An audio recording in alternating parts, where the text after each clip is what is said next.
So many people are getting into red light therapy these days. Yeah. Which is great. It's called photobiomodulation, by the way. PBM, if you want to be fancy. Right. But we keep hearing from folks who are loving the benefits they're seeing. Yeah. And just want to know, like, How to get more. how to maximize it. Yeah. Absolutely. So that's what this deep dive is all about. Yeah. We're going to be looking at how certain compounds can actually enhance or boost the positive effects you're already experiencing with red light therapy. Right. And there's been a lot of talk about methylene blue for this. Yeah, methylene blue's been getting a lot of buzz. But we're actually going to focus on natural alternatives. Okay. So our mission is to really dig into the science behind these natural boosters, and especially supplements rich in something called phycocyanin. Interesting. Before we get into all that, though, if you're looking for like a really good foundation on red light therapy in general, be sure to check out redlighttherapy.rehab. That's a great resource. It is. It's a fantastic resource. Okay, so let's talk about methylene blue first. Okay. It gets mentioned a lot when it comes to boosting red light therapy. Yeah. A lot of people are interested in it because it might be able to enhance mitochondrial function. Right. Like really get those cellular engines humming. Exactly. Getting those mitochondria working better. Yeah, and amplify the impact of the light. Exactly. But it's important to understand what methylene blue actually is. Yeah. It's a synthetic compound. Right. It's derived from petroleum.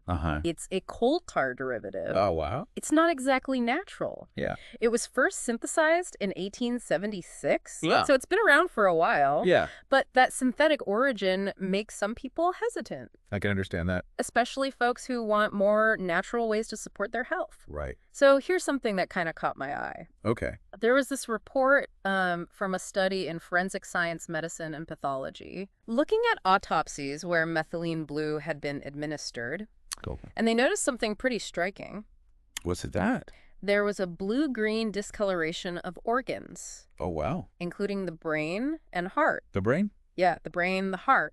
Because methylene blue actually accumulates in tissues. Oh, I see. And it can cross the blood-brain barrier. That's significant. Which is kind of concerning, right? Yeah, I mean, it makes you think about the long-term effects. Exactly, like what happens when it builds up in your brain. Right. So while it hasn't been directly linked to harm in these cases, it definitely raises some questions about long-term use. Yeah, for sure. Now, methylene blue does have a history of medical use. Okay.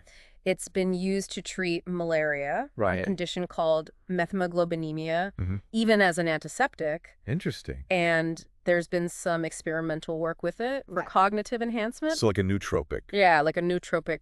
But we still don't have extensive long-term safety studies, especially for healthy individuals. Yeah, that makes sense. So we need to be cautious. Absolutely. And there have been some adverse effects reported. Oh, like why? Especially at higher doses. Okay.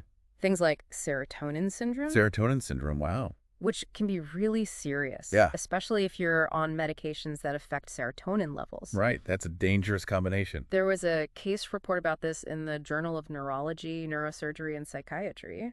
I see. And then there's hemolytic anemia. Hemolytic anemia. Where red blood cells are destroyed prematurely. Oh, wow. And this is especially a concern for people with G6PD deficiency. Right. There's a case report about this in veterinary and human toxicology. Okay. And there's also some research suggesting potential neurotoxicity. Neurotoxicity. Yeah. A 2008 study in anesthesiology using animal models found that methylene blue could have toxic effects on the nervous system. That's concerning. And then there are the cardiovascular effects. Oh, right. A review in the American Journal of Therapeutics highlighted this. Okay. Methylene blue can raise blood pressure. So hypertension? Yeah, hypertension cause irregular heartbeats, arrhythmias, narrow blood vessels, vasoconstriction. Wow. And even decrease the heart's ability to pump blood effectively. So like decreased cardiac output? Yeah, decreased cardiac output. That's a lot to consider. It is. It's a lot to think about. Yeah. So that's methylene blue. Okay. Now let's talk about what nature has to offer. Okay, I'm interested. Phycocyanin. Phycocyanin. It's the blue pigment that gives Spirulina and AFA algae their color. Oh, interesting. These are types of cyanobacteria. Okay. And guess what? What? Phycocyanin also has photosensitizing properties. Oh, like methylene blue. Yeah, like methylene blue. Yeah. So it can interact with light in beneficial ways. That's cool. But it's not just a photosensitizer. Yeah. Research suggests it can also enhance mitochondrial function. So it's a mitochondrial enhancer, too. Yeah, boosting energy production in our cells. Wow. It's a potent anti-inflammatory. Really? It inhibits HEOX2. HEOX2, huh? Which is a target of a lot of anti-inflammatory medications. Right. And it reduces pro-inflammatory cytokines. Interesting. It's a powerful free radical scavenger. So it protects our cells from damage. Exactly. Okay. And there's early research suggesting it might even be neuroprotective. Neuroprotective. Yeah, supporting cognitive function and brain health. Wow. So it's good for the brain.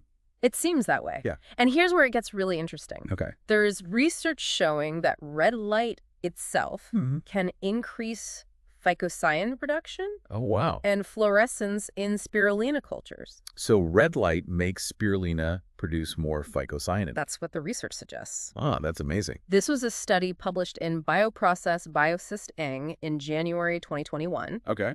So using red light therapy might actually encourage these algae to produce more of the compound we're interested in Right. for enhancing red light's effects. Yeah. It's like a self-boosting system. That's fascinating. And it gets even better. Really? The study also found that red light exposure seems to facilitate the release of phycocyanin from the algal cells. Oh, so it makes it easier to extract. Exactly. Wow, that's incredible. So red light helps create more phycocyanin and makes it easier to get it out. Yeah. It's a win-win. It really is. So it seems like phycocyanin could be Yeah. a really great natural partner for red light therapy. It makes sense. And when we look at how phycocyanin and methylene blue Preppy. interact with light, Uh-huh. there are some really striking similarities. Oh. Phycocyanin's peak absorption of light occurs in the range of about 620 to 640 nanometers, Okay. which actually overlaps with methylene blue's secondary absorption peak at around 609 nanometers. So they both absorb light in a similar range. Exactly. And phycocyanin's emission of light is strongest around 650 to 670 nanometers. Okay. Which is very close to methylene blue's primary emission peak. Oh, wow. Which also falls in the 660 to 670 nanometer range. So they have a shared zone of light interaction. Yeah, roughly between 610 and 650 nanometers. This suggests that phycocyanin could potentially serve similar purposes in light-based therapies like photodynamic therapy and photobiomodulation. But from a natural source. Exactly, without the concerns associated with methylene blue. Right, that's a huge advantage. It is. Yeah. Now let's talk about some practical ways to incorporate phycocyanin. Okay, how do we do that? There are two products that have gotten some attention. Right. StemEnhance Ultra. StemEnhance Ultra and Cyactiv. StemEnhance Ultra. StemEnhance Ultra is a blend of AFA, spirulina extracts, and sea buckthorn. Sea buckthorn, interesting. And its main goal is to support the body's natural ability to release adult stem cells. Stem cells, wow. Which are vital for tissue repair and regeneration. That sounds amazing. And then there's Cyactiv. Okay, what about Cyactiv? Which is more focused on managing inflammation. Inflammation, okay. And supporting cellular health. It provides a concentrated dose of phycocyanin. Okay. So when you combine red light therapy with these products, you're getting the photosensitizing effect. Right. But from natural sources. That's great. They also offer broader systemic benefits beyond just the brain and energy levels. Okay. StemEnhance Ultra specifically supports stem cell function. That's something methylene blue doesn't do. Right. Yeah. And because they're food-based, they have a better safety profile for long-term use. That makes sense. So it's a more sustainable approach. Yeah, I like that.